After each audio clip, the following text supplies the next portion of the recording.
Good evening out there in YouTube land. Hope you're all doing well. Happy Halloween. Like my costume? I'm a homicidal maniac. We look just like everyone else. Now, if I haven't scared any of you away right now, you know that that is the line from Wednesday Addams in the '90s Addams Family movie, the Christina Ricci. So yeah, hopefully more of you got that than didn't, and I didn't scare any of you away. Hey, many of you are probably used to color on my videos. Well, he said I am moving, so I got a lot of my stuff packed up. Just a few things remaining. Hopefully, I'll be in my new place on Sunday night and wake up there Monday morning. Should be nice. So anyway, in the meantime, here's part two of Bruce Springsteen's lyrics or poems. I posted one up earlier this morning. It was the song Atlantic City. And tonight we got a new one.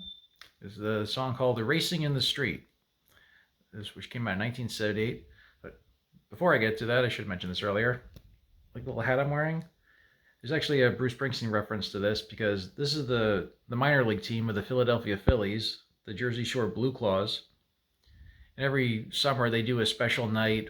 They call it Bruce Springsteen night, where the players wear like Bruce-inspired jerseys. They're essentially their jerseys that look like denim. And then it goes to a good cause. They auction them off in the days later. So next year when they do that again, I might bid on a jersey. They also do a Grateful Dead night. There's like tie-dyed baseball jerseys and a whole lot of tie-dyed in the stands. It's a lot of fun. The kids love it. Well, I got you here. I actually got two Blue Claws hats. Sharing Bruce Springsteen night. This one here, you probably look at it. It looks like sunglasses on the visor. If you look at it, you can see like the reflection of like a Ferris wheel and a roller coaster in the lenses. Love that. It's my summertime hat. There we go.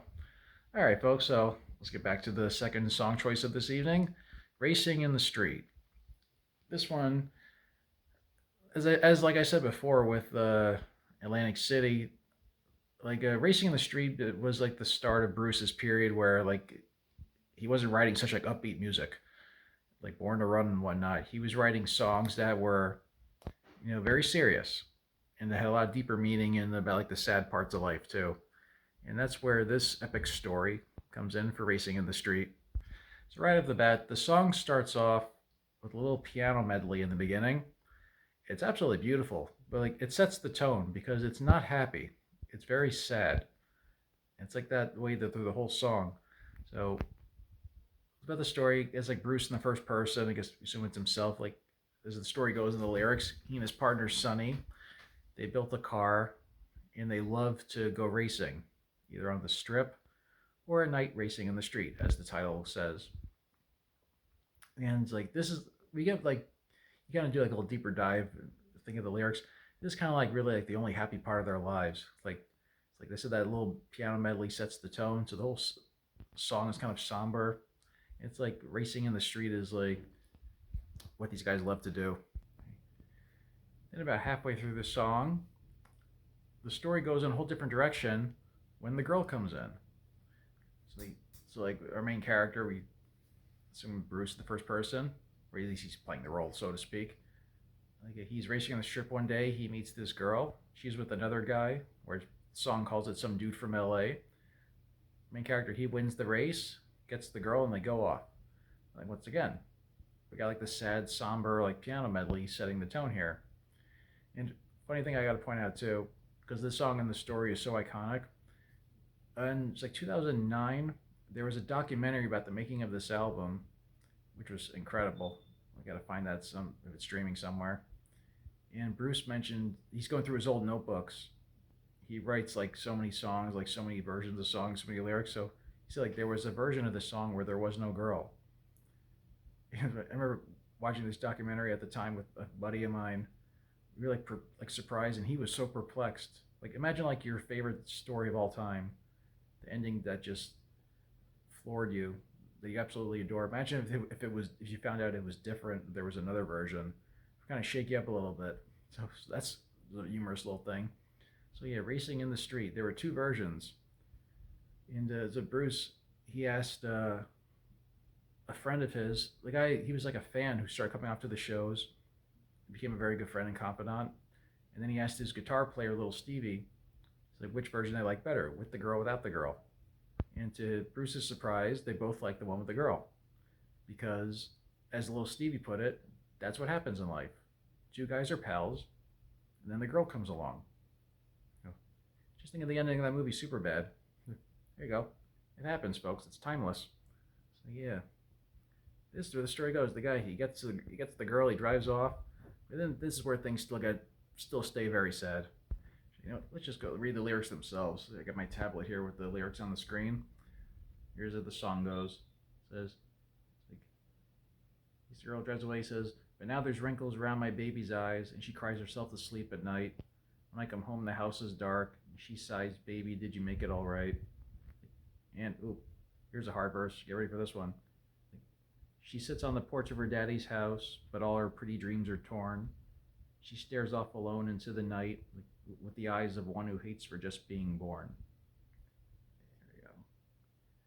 That is Bruce Springsteen, folks. The guy is a poet and he writes stories. Let's see.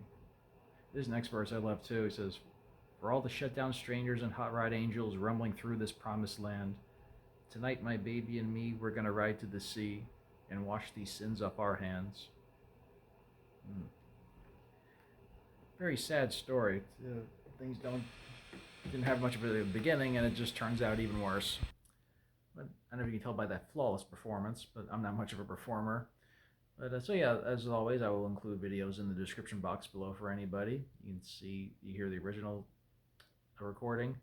Also, back in 2009, when that documentary I mentioned came out, Bruce and the band, they performed the album from top to bottom at the Paramount Theater in Asbury Park, New Jersey, like a legendary area for rock and roll and Bruce's history himself.